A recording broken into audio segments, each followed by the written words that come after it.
Hi everyone, welcome to our presentation today. Good to see you. I've got a really good crowd here. So, to start off with, if this is working, see if we can get the clicker working to start with. No? Do it the old-fashioned way. Yeah, okay. Click through. So, a few introductions to start with. Yeah, so I'm Tom Perry. I lead our technology area related to enterprise data within Elsevier. So look at everything end-to-end from the data management piece to the BI analytics and the integration and API strategy. Then also hand you over to Andrew. Good morning. Andrew McCauley. I work for Tom, but my remit is very much around the BI and our analytics architecture within our team, supporting predominantly back office systems, so sales, marketing, finance, but increasingly rolling out into product areas as well. Okay, fantastic, thank you. So, give you a bit of a high level of what we're going to talk through today, sort of our agenda. I'll tell you, who here's heard of Elsevier before, just to get a brief view? Well, no, some of you guys do because you work for us. We've got a lot of our guys in here as well. We're going to tell you a bit about Elsevier, what we're doing as an organisation, talk about some of our vision for analytics and some of the journey that we've been on. And building up the business case around how to realise value and actually present value as you're looking for investments around analytics as well. We're going to talk about some of our projects around early adoption, how we sort of rolled this out to start with, and then how we scaled it throughout the wider business as well as some of the things that have worked well, some of the challenges that we've seen throughout that, and how we've built up our overall technology and data strategy around this, with Tableau at the heart of it to present out to end users. It stopped working again. Oh, here we go. So, a few things we can learn in this. Yeah, how to set out a vision with the organisation for analytics, and then really get buy-in across your organisation on there. How to demonstrate business value. When you're building a business case, you really have to show the value out of this from, are you actually going to get more revenue from some of this? Are you going to make cost savings? How do you actually demonstrate some of that and make it tangible to actually really get the buy-in from your senior stakeholders to invest the money that you need? Look at the personas of different professionals across your organisation as well. So you've got different types of people working across the organisation and how they work with data. So we'll go through some of that. And then how to identify use cases to go through this and how to roll that out further as well. Hang on. I think I wasn't ready. Yeah. Okay. So, a bit about Elsevier. Yeah, Elsevier is an information analytics company. We specialise in science, technology and health. And our main aim is to help professionals in these industries make better decisions and move from the traditional way of read this, from where we were in our business model of publishing, to actually do this. We want to give answers to people in this industry, which helps them within their time-strapped kind of days to get faster answers and make decisions based upon that. What we're going to talk about specifically here is the internal business side rather than our outwards product-facing side. A bit about Elsevier itself. So Elsevier is part of a wider group, part of a RELX group, made up of a number of different companies. So Elsevier, LexisNexis, Read Business Information and Read Exhibitions. Yeah, we've got an annual revenue of 10 plus billion, over 180 countries and 30,000 plus employees. So although Elsevier is one of those businesses, we actually share a lot of information across our different businesses now and we've got similar business models as well. So it's part of that wider group. So let's talk about our vision for analytics to start with. So if you look at one of our key strap lines really when we started selling this, what do we really want to be known of what we're doing? We want to empower users to make faster and better business decisions that are more impactful. So everything we do, we're going to start with what's the question, what's the why, and then work backwards from that to enable our users. We don't want to have this command and control way of working. We'll allow people to do this and actually support them on their journeys, which allows it to scale throughout our business. So, to reach this vision, there are a few different building blocks we wanted to get there. So, we wanted to provide the tools so we can get insights to make the business decisions. So, at the end of it, to the users themselves, Tableau is a key tool to give to all the analysts and everybody to create those insights for our business. But behind that, there's a whole set of other tools that we're going to talk through as well that actually helps you get to that stage. Tableau is fantastic, the visualization side, but you've got to get the data there first. And that's normally where a lot of the pain starts, as you may find in your organizations as well. It's changing the culture of the organization as well. We really wanted to educate our business to think differently about data itself. It's very much gone from Excel, tabular things, or I know where to look to find my data, to starting with that question, working backwards, starting to think how you work with your data to get to those kind of answers, and to tell stories through that. So when you're presenting out to your senior stakeholders, you really want to talk through the story and talk through them steps to help them get that understanding quickly and allow the right decisions to be made. Key to this is the self-service operating model. What you don't want to really try and go with is that central point where everybody comes through centrally, because you'll soon find you'll become that bottleneck and you can't scale to meet all the demand coming from different areas. Where you want to be able to support key people in different parts of the business, but allow them that self-service model to go out there and actually do that and come and ask for help within different people within the organisation as well, where needed. And that really helps it accelerate fast. That's one of the key things that we found. And then building the community. As people are building their maturity around this, more and more people are at different levels of usage of data, understanding data, usage of Tableau, being able to tell stories in different ways. In a similar manner to self-service, you don't want to say, right, everybody come to a support team, ask for questions when you want to do something. You build that community and people can share knowledge. And one thing I find really good about the Tableau community, people here and people in an organisation, everybody loves to help each other. Yeah, you find other things where people like to hold on to their own bits, but we find it really easy for people to go out and say, look, I need some help on this. How do I do this? I'm having troubles with this, and people are really open to doing that. And that way, again, it allows you to scale by allowing to leverage that wider community rather than a central point for everybody to go through. So I'm going to talk through our initial business case. So where we started off on our journey with building a business case, the first things we got from some of our senior people was, why do we want to invest this money into a tool like Tableau? Surely we've got, we've got Excel, we've got business objects, we've got APIE for Oracle and things. This is just another tool. Why do we want to do this? And here we go. It's all right. Andrew's doing it. It's me. The clicker's not doing anything. I'm watching you press. I'm going to throw this away. Absolutely useless. So, yeah, we had a lot of challenges initially trying to build our initial business case and actually get to realise some of the value which will give us that approval for investment to go forward. So the key thing is, how do we demonstrate the monetary value? I'm actually going to talk through some of the pillars and how you can demonstrate some of this shortly as well, because it's very difficult to articulate and it's also very difficult to get buy-in across the business. One of the things I mentioned earlier was, two of the key things is, are we going to increase revenue by some of these decisions we're going to make? Or are we going to be ourselves more efficient? So if we're putting an investment in, how's that going to help us on our bottom line? And you go across different business areas, so we can save 10 man days here, 10 man days here, all those kind of things.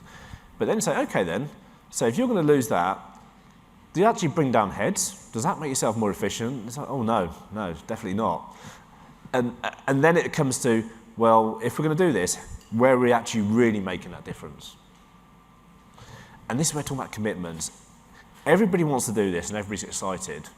And everybody's got to put a piece into this commitment to make us successful and putting something on the line to actually say, yes, I'm going to realise this value. Without that, and without those commitments across your business, when you go to your C-level execs to look for this investment, you're going to find it very difficult to actually get that. And then focus on business change.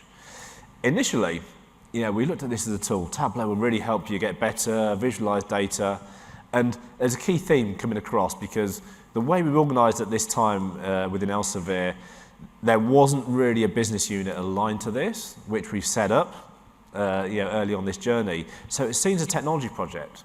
It was seen as, here you go, technology are putting out this tool, this is going to make things better. But it's not. Technology is an enabler, but it's a business change project. It's a change of culture. It's a change of way of thinking about data. It's a way to give in actionable insights. And that's absolutely key to think about it in that way, where technology enables you to get to this point, but it shouldn't be the thing at the forefront. Okay. So how did we approach this? When we approached looking at our business case, the first few times we put it in front of our execs, we actually got thrown back a bit, and it's like, nah, I don't want to invest in that. And we went backwards and forwards a few times, really struggling to get some kind of commitment. And we worked closely with Tableau itself. So we had a consultant in the US in Tableau that worked with us and tried to help us understand how we actually demonstrate that value and articulate it in the right way. And with the help from the model that Tableau had and adapted it to our business, we came up with this framework we actually put within our business case of realizing value. So look at the two different things. Tech efficiency is one. In the old way of reporting, the way we worked was we'd build the data sets, our data warehouses in a traditional manner, but then we'd actually build the reports on top within tech itself as well. But then it would take a long time to get any reports, and by the time you got them, it doesn't really answer your question. Yeah, if you're waiting 6 months to get something and you think you know what you want, but when you see something, you end up going those iterations.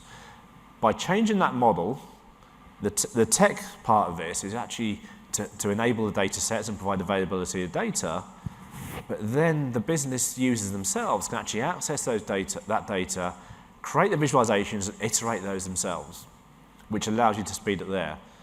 And by going through that model, it allows you to be more efficient within your tech costs as well. So you're pushing out to more of that self-service. You're not having to scale out your technology area to actually meet that wider itself. Cost avoidance was another one, where when we started on this journey, we had a lot of traditional reporting tools in place. As I mentioned, Excel, we had business objects, API, those kind of things. What we did have as well was a lot of different pockets of different visualization tools in the organization. So we hadn't actually chosen a tool. This is about 2 years back now. So, we had pockets of Tableau, we had pockets of other competing tools as well out there. And we had to go through these, do a real assessment to understand, what's really going to meet our needs going forward. If we didn't pull this in as a central capability and provide it out to our business, we were going through a major transformation as a business as well. But as part of that transformation, everybody wanted to accelerate fast and didn't want to wait for others. We would have ended up with a proliferation of tools throughout our organization. So everybody would have had their favorite visualization tool. And you guys probably know all the ones that you've probably seen the same kind of challenges with different ones that people want to do across the organization. So this was a key driver where every project would have their tools, they'd have to pay for those tools themselves, and then we have lots of fragmented cost across the organization for these different things as well. So we spent a lot of time working for these projects and saying, if we didn't invest in Tableau, what would our other projects and initiatives and transformation programs have to invest to get to that point? We pulled all those numbers together, and that gave us a really good view of what we would have spent otherwise, which actually gave us a good case for the cost-benefit analysis as well. Business efficiency is one that I mentioned earlier. Are we going to do more automation? Are we going to make people more productive? Are we going to give better insights to make faster and better business decisions that make us more efficient? And as part of this making us more efficient is saying, if we've got a team of 20 analysts that are crunching Excel at the moment, and getting all these numbers out, if we're given to self-service visualizations, can we bring that down? If we can do that, do we need all these analysts going forward doing these roles, or can we get them on more value-add activities rather than the mundane crunching through things? So sometimes it might mean that you can bring down some headcount and get efficiencies, or you may be able to redeploy into things that are adding us other kinds of business value as well. And it's trying to articulate, and this is one of our biggest challenges, getting commitments against this. Everybody's got to have skin in the game as part of this. It's nice going around saying, I'd really like that, thanks, go ahead and do it. But if they haven't got skin in the game, it's not a two-way commitment. And saying, look, we want to be the sponsor for this and put it forward, but you've got to give us some commitment back, and we will help you. So that's some of the things that we did. Then the last one is the real game changer, the business effectiveness. Once you've gone through some of the efficiency aspects and the maturity aspects, the business effectiveness is where you can really look at the value add as a business. where can you see new business models? Where can you see new revenue opportunities? And once you've unlocked the insights to start with, that's where you can see the trends and see the different things going on with where you're selling your products, what ones are effective, what aren't. Yeah, where could you look at opportunities for disruption? And this one is very difficult to articulate at first, but once you've unlocked some of the others, then you've got those opportunities for your new business models around that. Okay, cool.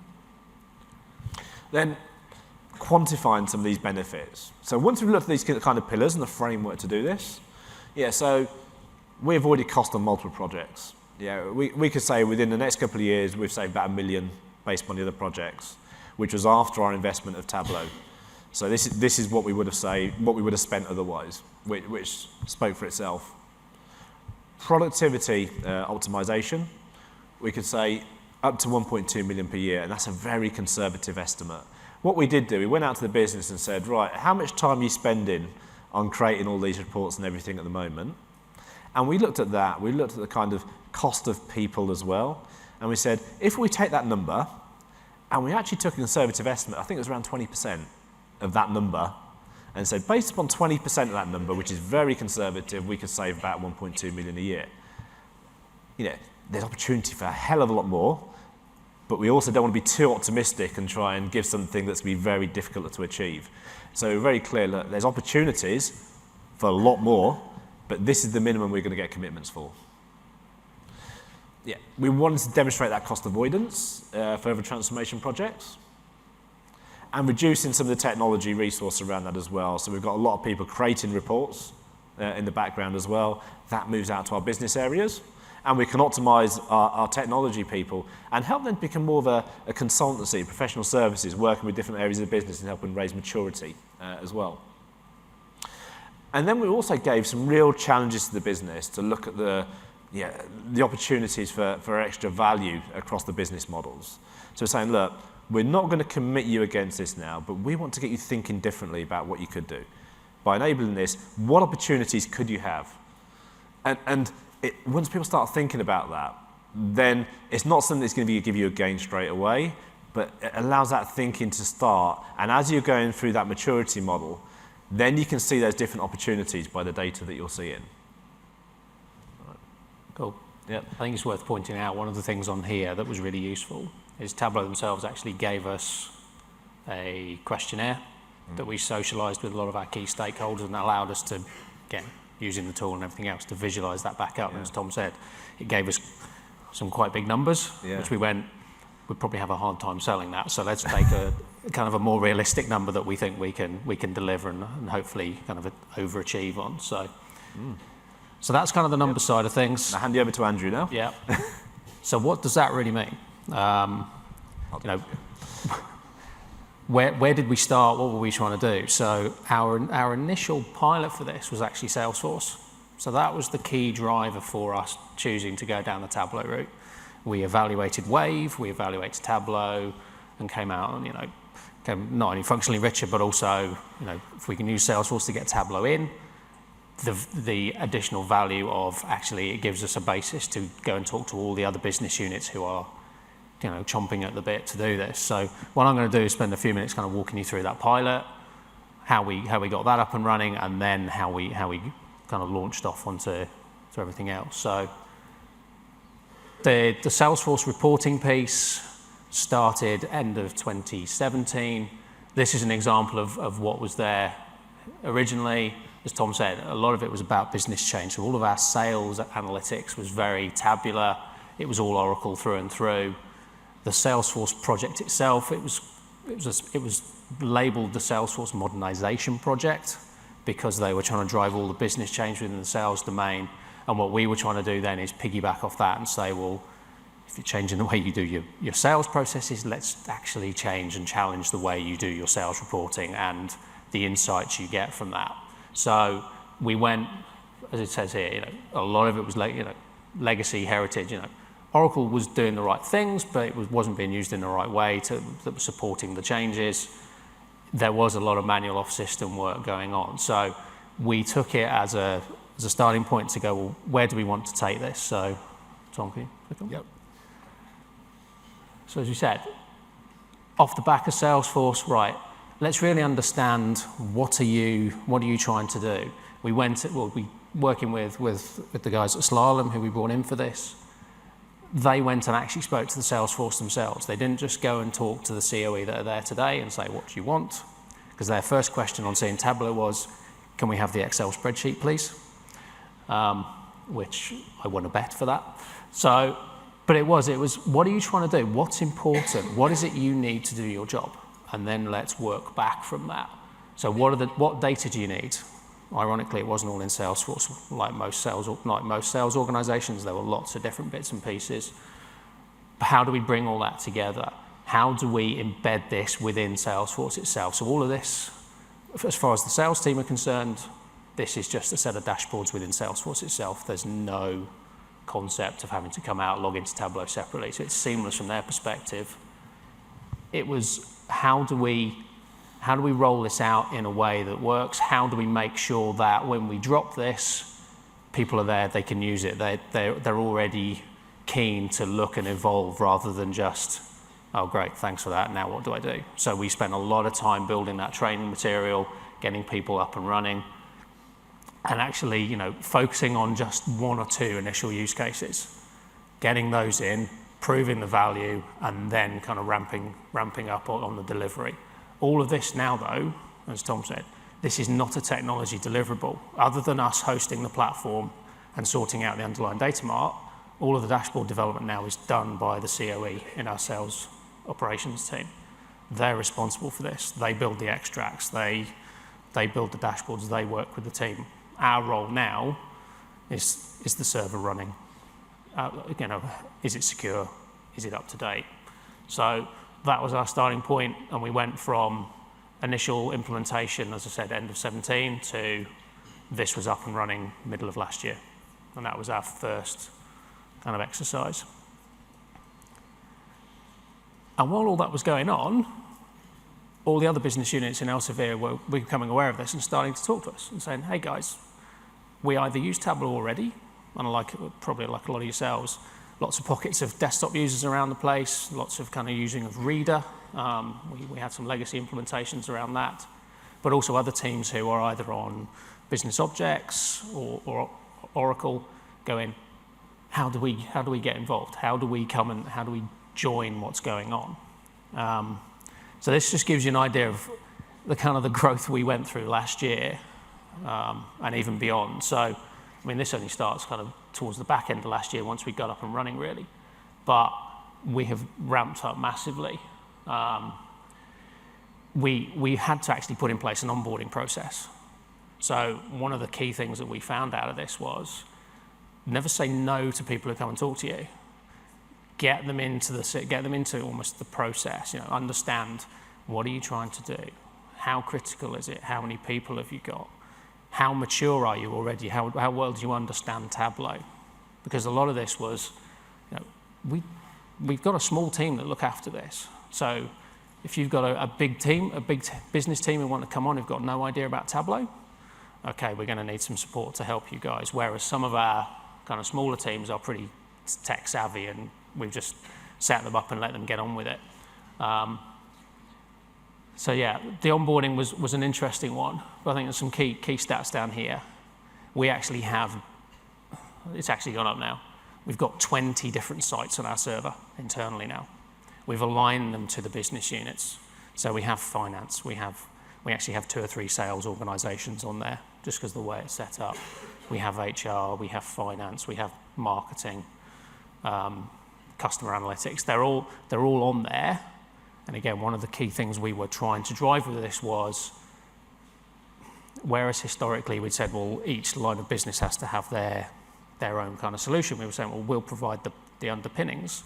You guys come and use it and start the collaboration, and if we need to, we can grant you access across sites and sharing and everything else. So as you can see, we're growing. Actually, off the back of this, we went through the business case process again to justify scaling out the server for another 8 cores to keep ahead of the demand, because the projections are this is only going to grow as we adopt our kind of existing OBIE estate. But once Tableau's in, And why Tableau's in and why we were so keen to do it is actually this piece here. So one of the challenges we had with our existing stack, as Tom said, everything had to funnel through technology. Somebody would come up with a requirement, they'd write it down, they'd give it to us, we'd try and solve it, go back, and we'd end up in this iterative state of, is this what you want? No, okay, let's go and work it out again. Whereas actually, with Tableau and the wider data ecosystem we're building, we can actually say to people, here are some data sources, or here are the tools, go away and experiment, go away and understand what it means to answer the question you have. Now, some of those questions you might actually be able to answer without getting us involved.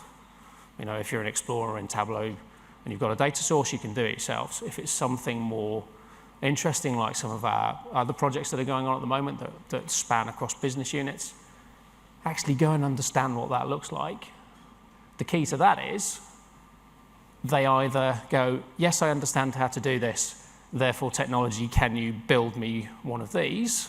And they've already kind of defined what it looks like, and we've got a fighting chance of delivering it. Or they go, actually, either I can't do it, or it doesn't do what I thought it was going to do, I'll move on to the next bit. And we haven't had to get kind of dragged into what do you really mean, where's the data, how do we join it, et cetera, et cetera. So it's allowing us to focus a lot more on, do we understand where the data is? Do we have repeatable processes to make that data available? Do we understand where it is? You know, do we understand if it's compliant with things like GDPR and all those types of bits and pieces? So it is very much about moving a lot of what we used to do in technology and pushing it out into the business and going, guys, this is up to you now to make a start. We will help you, but you know, let's get you self-sufficient so you can at least answer those initial questions yourselves. And that's important. I think this is one of the key things that we have put a lot of time and effort in, and it's something we're continuing to involve. So self-serve is great, and it sounds really good when you stand up here and say, our aspiration is self-serve. But it's hard work. And actually helping people understand what that really means, helping people feel comfortable that they have the tools and they have the knowledge to go and explore and feel that they can do it in a safe environment. You know, they're not going to break something. So, you know, we have a data and analytics team, some of them are in the room today, who are taking a lead now on what does it look like for our community, for our training and everything else. What does data analytics at Elsevier look like? What type of training do we actually need, aligning that to certification processes? So not everybody in Elsevier needs to be an advanced Tableau expert. Actually, some basic orientation around here's how you log into Tableau server and look at 3 or 4 dashboards is good enough for a lot of people. But some other stuff we have been doing, which has been really useful, we run a lot of hack days internally. So they originally started in technology, but we're increasingly including the business in those sessions. So we encourage them to come to us with a challenge. You know, what is it you're trying to do? Let's see if we can get a small team together for a day and just, again, like that kind of mode 1. Is it actually something we think we can solve? One of the key things was, when we went into this, we kind of knew there was a lot of stuff we didn't know. And rather than trying to go, well, okay, we're smart techies, we can work this out, we actually got the guys at Slalom involved to go, we have a vision, but how do we get there? What are the things we need to do? What should we be thinking about? What have other people learned the hard way that we should avoid? And how do we make sure? So a lot of that was, training ourselves from a deployment point of view. What does good look like? But then also, we have a lot of really clever people in the organization who are really good Tableau people. And they understand the data really well. So actually, a lot of the effort we put in was to go and get those people engaged with the other teams. And as we said, start building that community. Who is there? So we've got Slack channels, we've got various other things. Again, similar to some of the sessions I was in yesterday. Don't route it through Tech Desk if you've got a question about a dashboard. Get onto Slack, ask the question. Guaranteed there'll be somebody out there who will have either solved that problem or will be interested enough to to want to help you. So that is something that I think is definitely not to be underestimated, getting that in there and allowing people to do that. So what does that really mean? So from the point of somebody else coming to us and saying, hey, can we get onto Tableau? What does that really look like? So, as I said, a lot of it was about not saying no. It was, okay, what are you trying to do? Let's get you started. Some teams were literally, here is a site, we'll set you up as admin. There's some kind of default processes. Get yourselves up and running. Come back to us in a couple of months if you've got any issues, but we'll let you go. Identifying those site administrators, people who technically savvy enough but also understand the business, who can, like some of the sessions yesterday, start federating that out away from technology so that they really understand what they're trying to do and can make some sensible decisions about should these people have access, shouldn't these people have access. Again, the training plans, make sure we're clear on those, scheduled sessions or ad hoc sessions, even some of our internal doctor sessions. Make people aware that this is there. So when they want to onboard onto the server or when they download desktop, they know what they can do and who to go and speak to. So again, that's really there. We had to learn and refine. That's probably an understatement. We literally set this thing running, and our mission last year was to stay just far enough ahead of all the users. So we were thinking, in some cases, a day before a workshop to go, what is it we actually want to tell these guys? How do we want this to work? What should our site administration policy be? And again, using Tableau and those guys, Slalom and those guys was really useful. But it was not about saying we have to think and solve every single challenge up front before we go and talk to anyone. It was very much about there are certain things we want to do and we know we have to get right. Other things, actually get the community to help us. They'll learn quicker than we will. They'll find the issues and we just need to be able to mop those up. And as Tom alluded to before, actually having Tableau there is great. If you can't get to your underlying data sources, it's kind of a bit of a waste of time. So a lot of our role now, and I'll talk through it as part of the bigger ecosystem, is how do we actually facilitate access to our data? We have all the usual operational systems, but we have a data lake.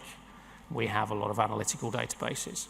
How do we control that? How do we allow people to come in and understand what's there and make decisions around what they should and shouldn't be using?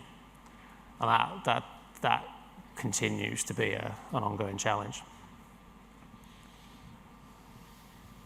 I wanted to put this slide in because I think we use this a lot internally to help drive some of the cultural changes we're trying to make. Again, moving away from technology being seen as the deliverer of everything, and then the COEs being just requirements gatherers and acting as the voice of the customer, to actually, within a hybrid kind of data environment, it actually takes more different personas split across different areas. So it's kind of very quickly. Publishers can be a combination of source system owners. So where we have Salesforce data, guys, you're responsible for delivering that data. We're trying to pivot this from analytics teams going and asking the Salesforce team, please can we have your data, to actually, guys, you own the platform, you are responsible for delivering your data into the Elsevier lake. That's non-negotiable. It's in there, people can then consume it. So we start to break down some of those blockers. From an engineering perspective, this is where technology sits now. This is our kind of key drive. Is the platform up? Do we understand what the flows are? Do we understand what security looks like? Are we happy that people are working within it and are doing things in a sensible way? So again, some of the commentary yesterday, if you were in some of the sessions, was this is not about policing and enforcing and everything else. It's about defining a boundary, letting people work within that, and then we just keep an eye on it and go, well, actually, you've released an extract which takes 3 hours to run on the server. Please, can you go and have a look at that? Because that's a bit, it's a bit painful. Whereas actually the rest of it, we just keep, it's about keeping the lights on. Analysts, they are out in the COE. They're there to, pick up the data, do all that insight, the stuff we used to do in tech. They're the ones who are working for those consumers on the end to go, what questions are you trying to ask? What does our monthly sales report look like? So those two are the ones that are doing the bulk of the work within Tableau and some of our other areas. One that is interesting, and I smiled when the announcement about the catalog came out yesterday, big thing we're pushing at the moment, we have lots and lots of data sources, lots and lots of data sets. Who's responsible for those?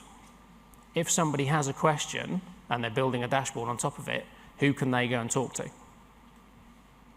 Who is responsible for making sure that they understand how the data from Salesforce, from Siebel, and from all of our other sales systems gets into our consolidated sales data set?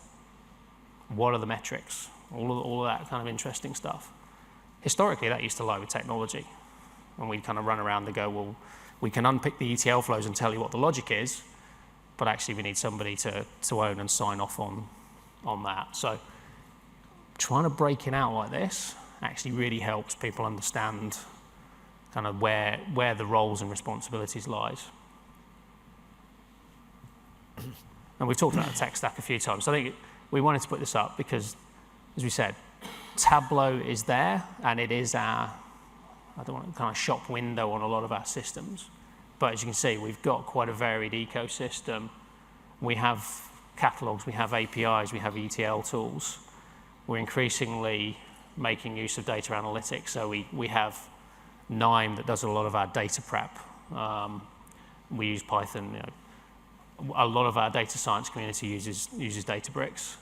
And again, we're trying to work out ways of better aligning the analytics that are done here with the kind of analysis that's done in Tableau.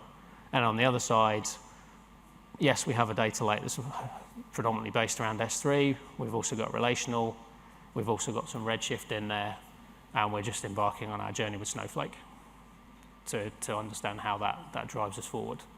But again, a lot of this is made possible by get people into Tableau, get them playing with the data, understand what's there, and then they can come to us and say, please, can you help us do this?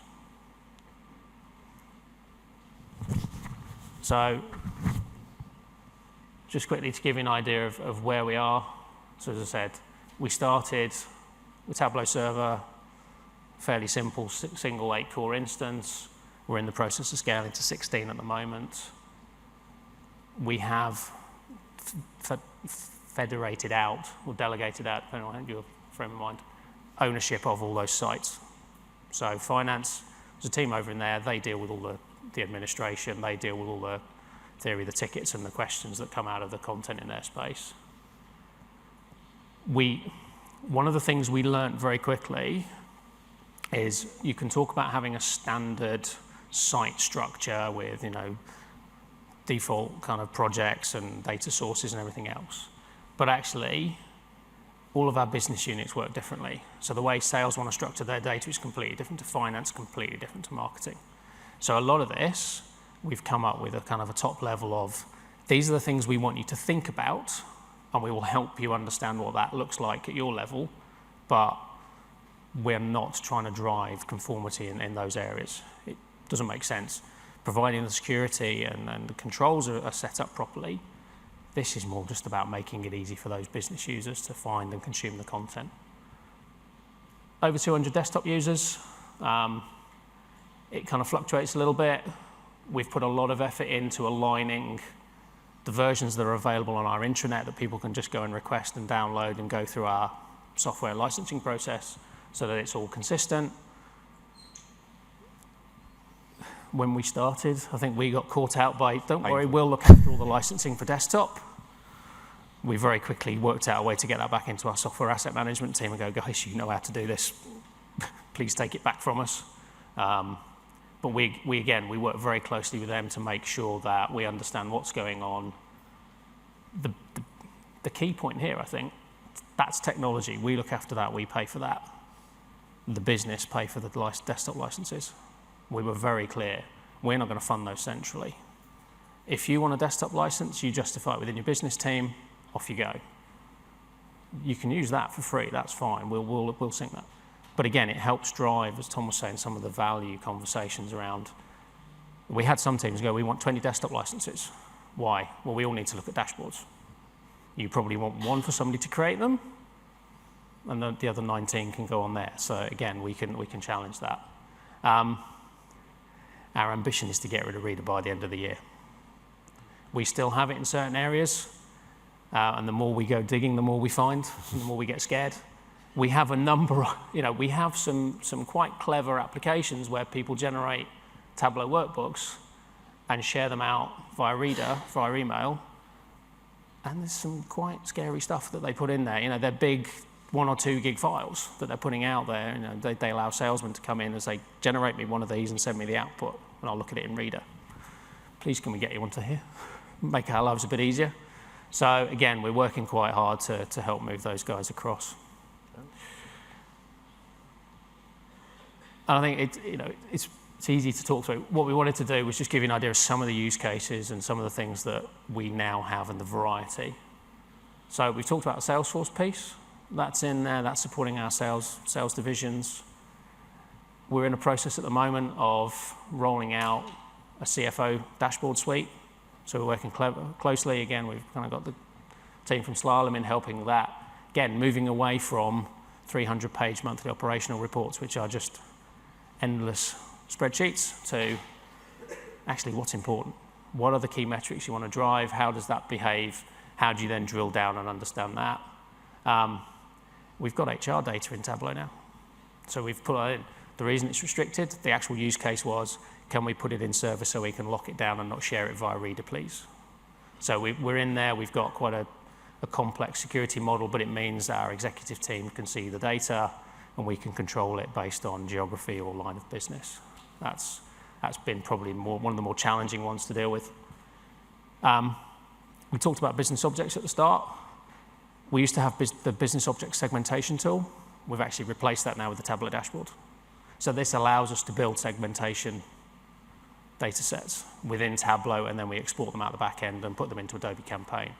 So we've moved it in some areas beyond just a visualization to actually almost an app within the tool. That is very powerful.